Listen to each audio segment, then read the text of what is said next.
Hi, everybody. My name is Psycho Break, along with Tojo. and today we're talking about Heels, episode 8, and this is called the Double turn. Double Turn. Yeah, this is actually a pretty good episode as far as it really did bring 7 and 8 together. But we think that had a lot to do with more of it being kind of one big episode they just cut in half.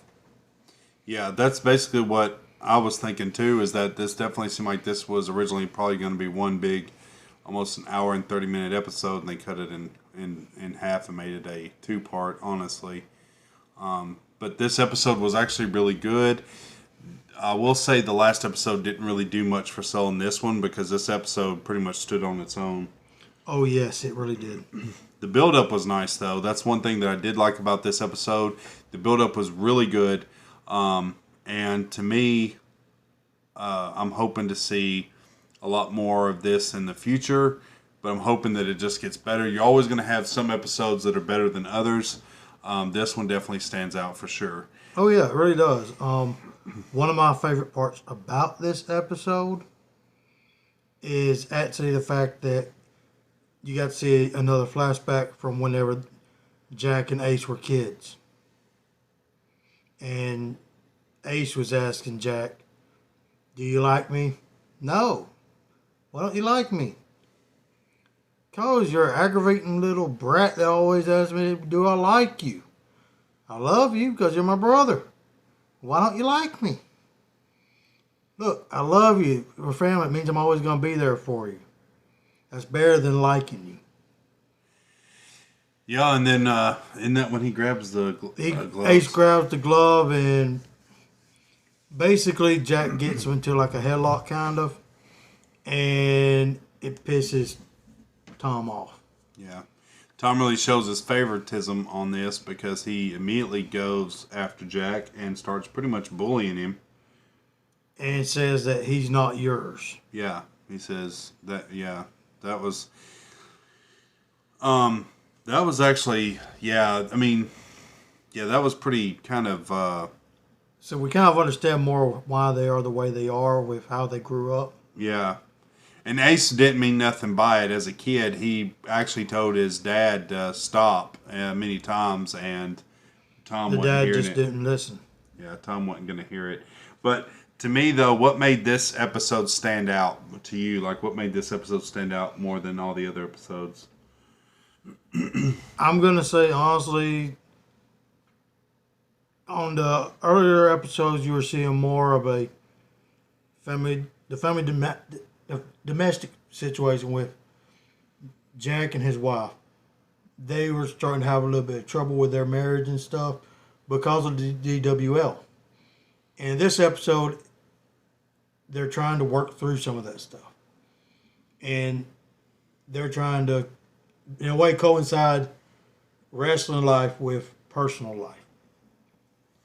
Yeah, this one actually does a little bit more delve into a little bit things. That definitely shaky ground on the family aspect.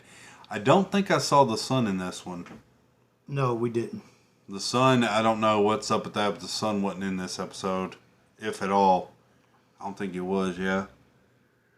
Which tells me that this had to have been a 2-part, originally 1-part series that they split into 2 because the son didn't have any part. And by son, I mean Jack Spade's son that plays in there, I think. Yeah. For somebody out there, though, why should they want to watch this episode? Like, what makes this... Why would they want to start watching? Like, why would they want to watch this episode? Well, to me, I say, yeah, part of it is the whole family the whole family with the wrestling at the same time. Mm-hmm. That's part of it for me. But another reason why I would suggest somebody to watch this episode is if you like watching TV shows to fall in love with characters, this is one you can do that with easily. You can love them, you can hate them, whatever. But you're going to have strong feelings about each and every character. What do you hope they change or improve on as it is going on? What do you hope that they change or improve on?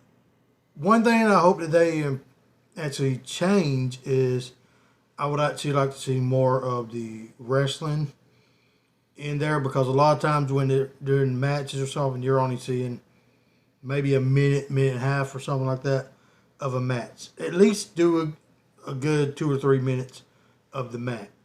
Not, I mean, I understand not to do the whole match, but at least go through the highlights of the match. In this episode, though, we actually did get a majority of the match of the main event. We actually got to see the whole thing. Most of that. That's what they need to start doing. Yes, you don't have to show every match, but the one that you're actually got the main story building to, do that. Don't do just highlights and skip overs. But the one where the main story develops in the ring, that's where that needs to shine. And they did that for this episode. Yes. Another thing that I loved about this show was before they left to go to, I guess, the arena, they wasn't at the DWL arena. They were at the State Fairgrounds arena or whatever. Before they left to go there, Wild Bill brought in Crystal as his valet. And Ace was okay with it and everything. And Jack didn't want her to be there because he thought there'd be some beef between her and Ace. But once he was given the question, is it okay? Jack looked to Ace and said, Ace, what do you think? Ace said, yeah, I want her to be in the company. I want her to be involved. We're good. And right then, Jack said, okay, welcome back. Yeah, that was actually really cool. The other thing is, though, too, where the story, after the flashback, it picks up from where the last episode ended, which was with him code cocking that guy. Gully, the one Gully, that yeah. owns the Florida Wrestling Dystopia. Yeah. And pretty much what happened there is they're having to clear out. They're having to get out of there. Now imagine security guards and wrestlers trying to come after you. And they pretty much made it out by the skin of their teeth, honestly. Yeah, they did. I mean, they were slinging those security guards around, too. Oh, yeah. And honestly, this episode was really good. I thought that had other... I'm just hoping that other episodes are better for the next season, because there was a lot of episodes when we watched it. We liked it because we are wrestling fans, but there was a couple of episodes we didn't really care for because it didn't really have that much with wrestling in them. Yeah, that was the only reason. Other than that, it had a good story. One thing that I will say that I hope they have more of in the next season, before they started their big event, Jack gave a big pep talk to everybody before everybody would end up going out there for the matches. And he said that my dad built this and it was a family back then, just as it is now. Yes, some by blood, others by sweat. Basically saying that all the wrestlers in the DWL are family to him. Yeah, and that's one thing that me and Toad Joe was talking about, was that if he'd have had that conversation prior, maybe Rooster wouldn't have jumped ship. Rooster wouldn't have jumped ship to LWD. One thing I want to touch on is that Rooster seemed like he became more of a-hole. He became more cocky. Well, true, Rooster makes sense. But he became more of an a-hole in the sense of he was telling Gully where to and how to get to what to do Jack. to get him. Yeah. And that to me kind of showed a little bit of, dude, seriously, like, Jack did a lot for you, and you called them guys your friends, your family at one time, and now you're just turning your back on them completely. Yeah, like it was pretty much clearly, just because he got there the first night and won the title, he didn't give a damn about them anymore. Yeah, and if it had been for Ace, if Ace would have stayed there, he wouldn't have had the belt the next show. He wouldn't even had the belt. It would end up being Ace's. Yeah. But as we touched on the last review, is that the fact that to Gully the belt didn't really matter. It was more of it was supposed to be a prestige thing, but it was really almost like the belt a joke had no to him. prestige to him. Yeah, he's like the belt was just a prop. Yeah, and a championship, whether you call it a championship, a title, a belt, a strap, whatever. Yes, it is a prop as far as something you carry over your shoulder, something you wear out to the ring. But it should have a certain amount of prestige to it. Like this Ring of Honor title. Yeah, this is not the title they're using now, Ring of Honor, but Ring of Honor heavyweight champion has a certain amount of prestige to the title because of everything that the company's been through. Right. Same thing with Impact, WWE, AEW, all that. Even NWA. I mean, think about how long the NWA title's been out there. The title that we know as the 10 pounds of gold has been around since It was 8 pounds, yeah. 1954 Yeah. is when it was introduced. Yep. And the one holding the belt now is known as Trevor Murdoch on NWA. So that being said, you're right. And for a wrestling fan and stuff to see where Goalie didn't really care about that, that's a big red flag. The fact that, wow, you may have all these glitz and glams, but you really don't have anything. It's all what? Basically, Goalie had ECW without the spirit of ECW. Right. Or in some sense, WCW Nitro, how they were all flamboyant, but their storylines were crap. Well, what I was saying with all the different spots and stuff like that they did. Oh, like my dog name spot, not my liver spot, but my spot. Yeah, Arn Anderson. Speaking of Glocks, if they were coming in my car, I wouldn't just wave at them. I'd load my Glock with my hand, and I'd shoot them. That sounds more like Terry Funk. But anyways, Yeah, it did. that being said, though, this episode has a lot to go on as far as the growth. It did leave us what me and both Tojo was hoping that it would leave us, and that's wanting more. Both when we got done watching it was like, man, is that it?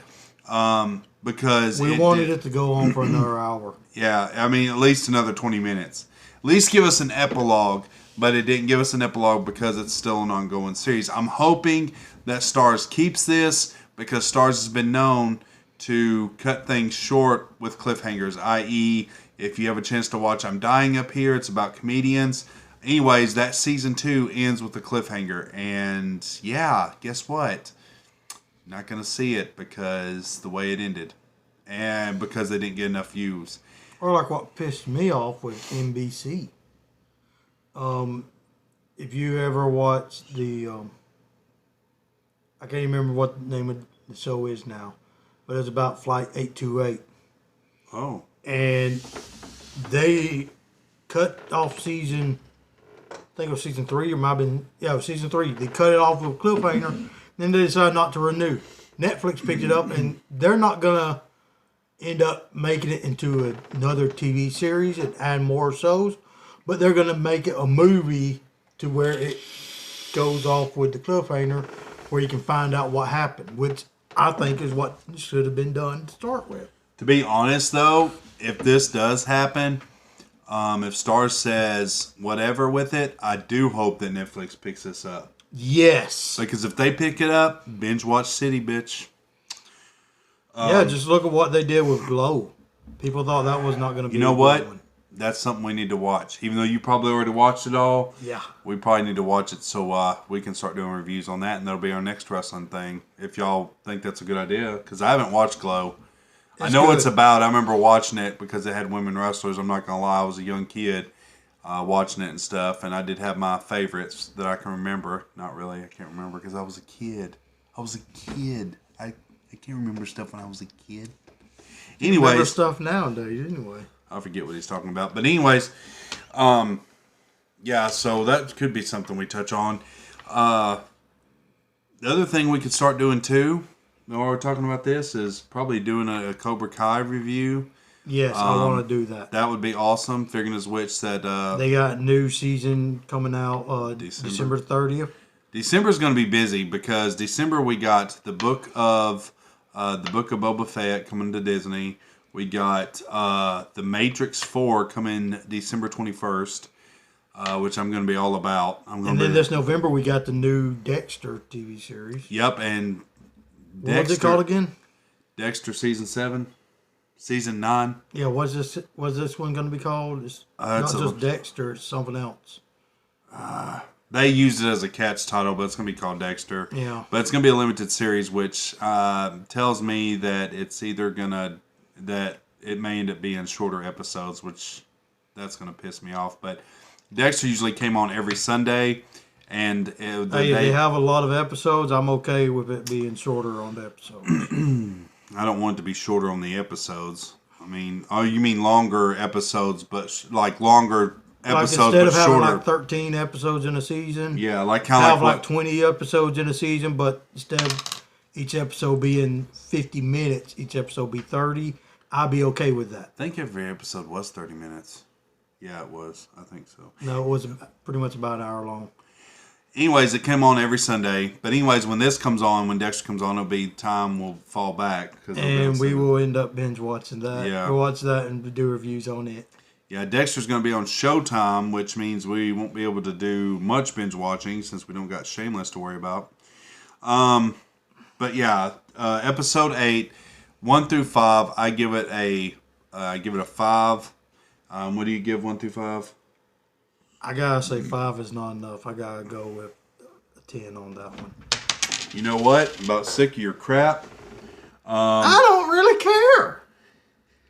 You can be sick of my crap all you want. It doesn't bother me. That's my opinion. Well, you know what? Fine. 1 through 5, I give it a whopping 5.5.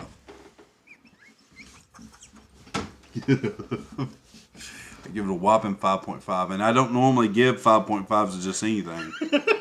I gave it 5.5 for the fact I woke up this morning. Okay, Dave Meltzer. What was that noise? Oh God! I so thought you, because I know that Mike picked that up. He's like, I don't care what you say. I was like, dude's going balls Mahoney to the wall over here. Oh my God. Anyways, but as a series, for a whole series and stuff, I'd probably give it a 7. You know what? 7's not enough. 7.5.